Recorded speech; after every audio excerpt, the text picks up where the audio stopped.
if there was one genre that was sorely missed on the Atari 7800 back in the day, it was platformers. There was countless platformers released on the NES back in the day, and they ranged from brilliant and fun to bland and repetitive. But there was no lack of them on Nintendo's freshman console. The 7800, on the other hand, had one, the middling scrapyard dog. Even if it had 2 or 3 others, I think it would have gone a long way in legitimizing the console to the gaming media of the time and consumers. And even in this homebrew renaissance that we are currently living in for the Atari 7800, platformers are still somewhat hard to find. So I think we all had high expectations for Bentley Bear's Crystal Quest on the 7800. Even if it was 30 years too late, there was hope that this would finally be the Atari Super Mario Bros. So did we finally get vindicated after all this time? Or is Bentley Bear's Crystal Quest proof that the 7800 didn't have what it takes to succeed? Let's find out.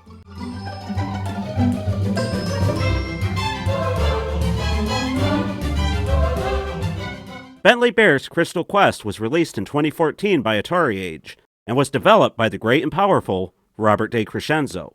It seems to use several NES-style platformers as inspiration, but the biggest appears to be Adventure Island and the early Wonder Boy games on the Sega Master System.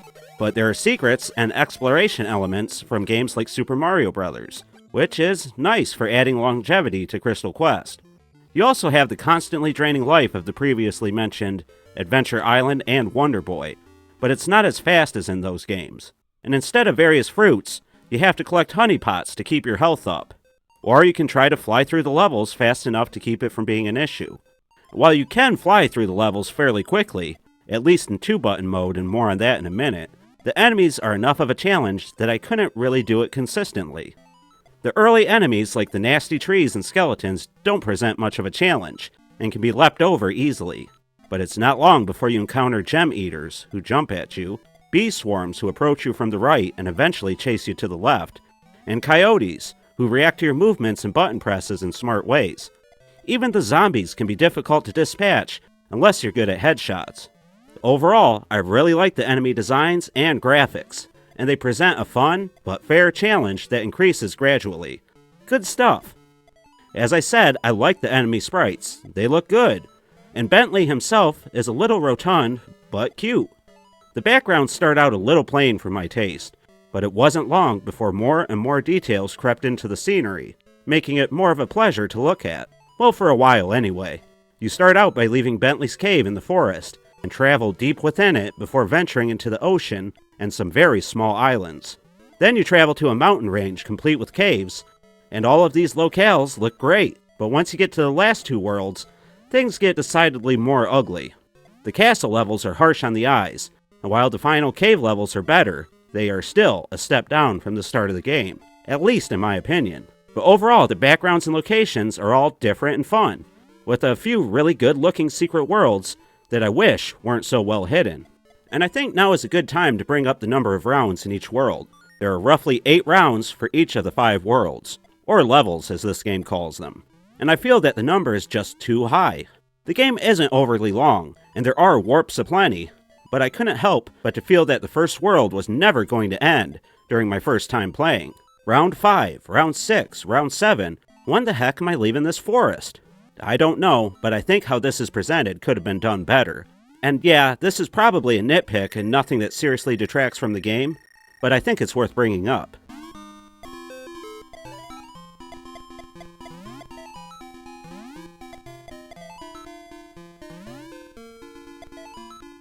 The audio is a clear step up from what we've come to expect on the 7800.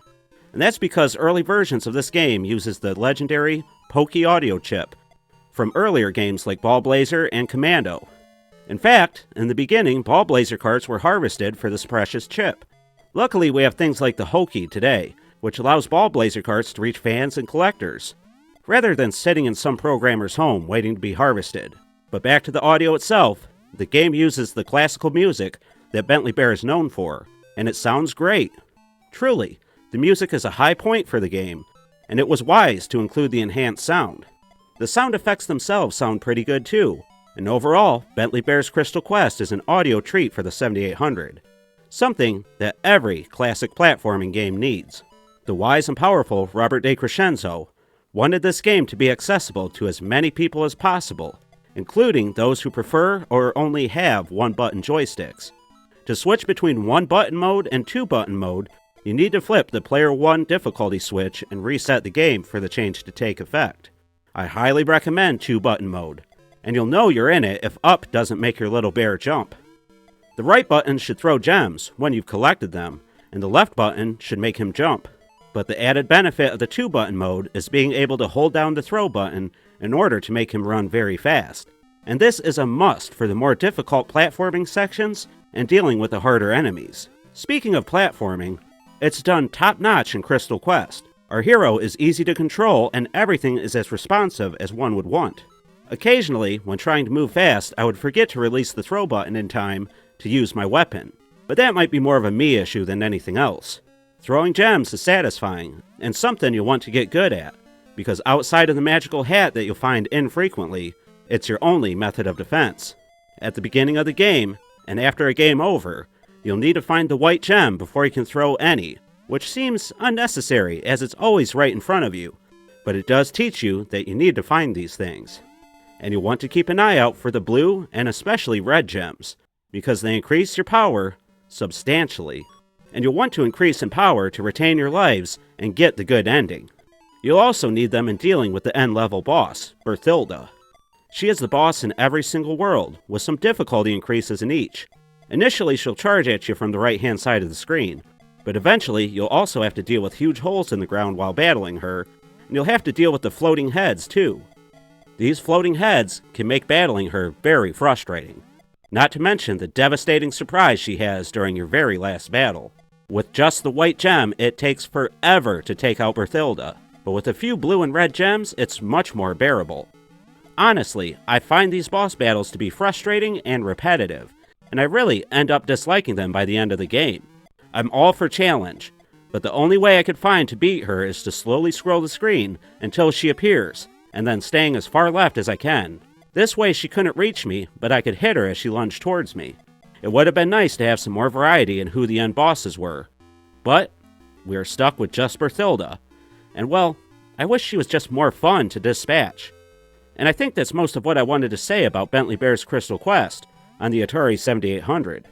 All that's left to do is to take our lovable bear and his adventure into the Atari Network pros and cons section to see if the game is worth experiencing. And as always, let's start with the pros. I really like the enemy and player sprites. I feel that they are all clearly familiar from Crystal Castles, but upgraded and improved nicely. The backgrounds can be hit or miss in their details, but when they're good, I have to say, they're really good. The sound is top-notch thanks to the enhanced audio chip, and including it was a smart choice, even if it made the cartridge more expensive. The controls also work well, and there are a ton of secrets to find each time you play. For the cons, let's start with the level numbering system. While the game and levels aren't too long, the high number of rounds makes you wonder if you'll ever see anything different during your first playthrough, and that's just not good for the feeling of progression. While one-button control mode is a nice inclusion, it's nowhere near as good as two-button mode, and dealing with Berthilda can be a pain. It's especially punishing if you died and are stuck with the basic gem. Oh, and some of the levels, like the castle world, don't look as nice as the others. Okay, after making it out the other side of the pros and cons section, I think we know what we need to score Bentley Bear's Crystal Quest. So after all that, I'm going to give it 4 Pro-Line controllers out of 5. It's really good and a solid platformer for the 7800. We would have went nuts for this game back in the 80s and very early 90s. You can still get it from AtariAge for about $60 with the box and manual. Or, if you have the VCS, you can get it there for a fraction of the price. It's worth picking up either way, as it's the best platformer on the 7800 and a good one in general. And it's completely compatible with the 2600 Plus. I collected all my footage for this video on the 2600 Plus and was able to play it from start to finish. If you love Atari, and especially the 7800, then Bentley Bear's Crystal Quest needs to be in your library. But now I want to hear from all of you. Have you played Bentley Bear's Crystal Quest? And if so, do you agree with my thoughts and score? Is this a great platformer, or should our friendly little bear have stayed in the castles? Let me know the answers to all this and more in the comments down below. And please leave a like and subscribe if you enjoyed the review. I do a video just like this one every Sunday. And I also do a featured video on the channel every Thursday. So subscribe and hit the bell icon to be notified when a new video goes up. Also, I'd like to thank the following classy Atarians for supporting me on Patreon. They donate just $5 a month to keep the channel going by allowing me to pick up new equipment, get new things to cover, and much more. In return, a few times a month I put out some special features just for Patreons. So thank you to Jeremiah Thomas, Mr. Shua TV, Fens the Spook, Socrates 63, Ball Gobbler, Jolt 7800, Head Trauma Bob, OG Hugo, and my own Celestial. I couldn't do this without all of your support, so thank you. And with all that said, I think it's time we wrap things up. I've been the 7800 Pro Gamer, a gem-obsessed bear here at the Crystal Castle, known as the Atari Network, and I'd like to thank you all for watching. And remember to stay classy, Atarians.